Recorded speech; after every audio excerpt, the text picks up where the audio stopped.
Beatriz Esguerra. I'm the director of Beatriz Esguerra Art, also known as BEA Gallery in Colombia. I studied art history, worked in several museums, had an art consulting office, and then I opened my gallery in the year 2000. I've been working in this for the past almost 20 years, and on my way in my professional career, I met Fran Kaufman, who is an art consultant but also does other activities in the art world. So, Fran, welcome. Thanks, Beatriz. Tell us a little bit about yourself. My name is Fran Kaufman, and I am a partner in Kaufman Vardy Projects, which is an art consultancy which specializes in 3 different areas. One is strategic consulting for galleries and institutions and art fairs. The second is curatorial projects, which we do on an international basis, and then we buy and sell for clients primarily on the secondary market. Prior to this, I had a gallery in New York for 17 years, a contemporary gallery. And after that, I ran a couple of art fairs and worked with a couple of institutions along the way. We were with Blaine Bolus, who has a background in tech and social media strategies, search engine optimization strategies. And I'm trying to work on these subjects in my gallery, and that's why I brought Blaine in to help me out. So Blaine, you tell us a little bit about what you're looking to do with art galleries in the future. Sure. So I have a bit of a background in tech. I had started a company called Curated, which was a consumer restaurant technology platform that's based in New York. And then, once we had started talking about all the different ways in which the art world is rapidly changing with social media, with video content, with different forms on the web, what we've done is started to work on different ways to develop our artists in Latin America and help bring their talents and showcase them with the rest of the world. Right, because the art world is changing so quickly that it's not only about being in the gallery, it's not only about exhibitions, it's not only about the art fairs, it's also about how you promote yourself on the internet. Yep. The world is on the internet. People are traveling less because it's expensive.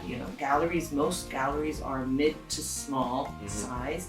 And so there's got to be an effective way to be seen on social media and the internet. There's a bunch of different creative ways and avenues which we've been working on. So one, for example, is we started with turning our physical gallery space into a 3D space. So for example, every time Beatriz has an exhibition with her artists, we're able to create a 3D space out of the exhibition for which anyone in the world who follows her gallery can start to go through, see the different artworks that are shown, and learn more. That's just one part of the puzzle. But what we really want to do is start integrating all these digital channels, whether it's email lists, whether it's our 3D tour, whether it's our website, our Artsy page, and bring them all together in order to continue to grow our international brand digitally.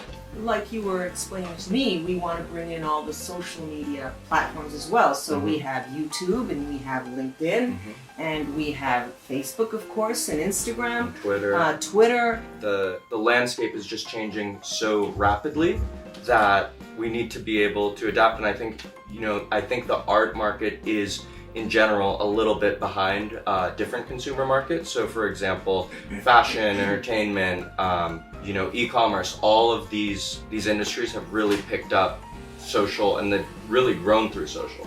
But because of the way in which the art market's typically set up, where you have physical galleries that run a programming and they have collectors who collect art over a long period of time, it hasn't required adapting to social media quite as quickly. Right, because also it's a unique business. It's a selective business. It's about being private. It's about being exclusive. And so that is why it's very slowly going into the social media area, just because it's exclusive, it's hidden, it's private, it's... Well, and I think a big part of that is, art, they're high ticket price items.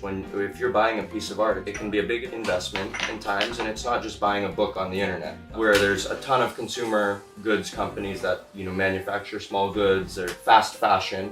Those industries have been challenged and have had to, if you weren't on the internet, you weren't able to stay in the game at all.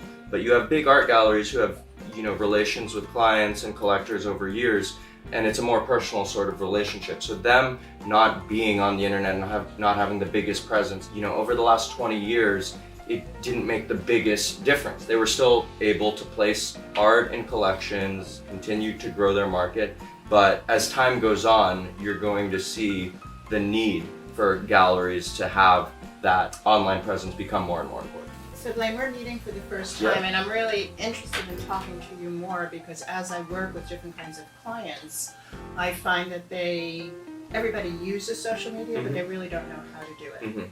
And it's more or less, for the most part, scattershot. So in addition to working with Beatriz, are you working with other galleries? Are you working with other art platforms?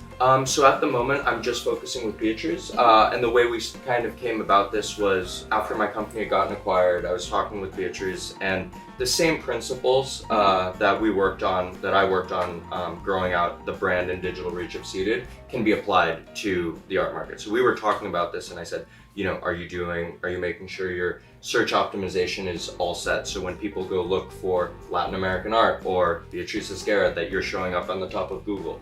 That was one thing. I said, how are you doing your email list? How are you communicating with your current collectors? How is the brand of the gallery? Is it all uniform? Does it look the same way? Are you treating your social channels the same way that you would treat an exhibition? When you hang the paintings on the wall of an exhibition, you care about every detail about how it looks, where it's placed, etc. And the same way you curate that is the same type of curation that you need to be bringing across all your digital channels to have that uniform brand. So pulling from all these different ideas that were very applicable from my background in consumer technology, I said, Beatriz, these are some of the things that we really should be focusing on. And I know she's been a very good student because we've been talking about some of the ways that some of those ideas can be transferred to all different kinds of aspects of the art business. So for instance, art fairs are way behind in using digital technology of any sort. They do virtual tours, but but those are essentially the same as walking through. It's not. They don't really advance the process. So I think there are ways for them to do it. I think there should be a lot more of on-site recording, and I know that most art fairs, most galleries really don't do very much of that. It's pretty stagnant. Exactly. And a lot of gallery owners, I find, also focus on images of themselves, which is not that productive in terms of developing an audience base that is more than just a cult of personality. Correct. And that is not really the goal. The goal is really to promote your artists and to promote your presence and your point of view.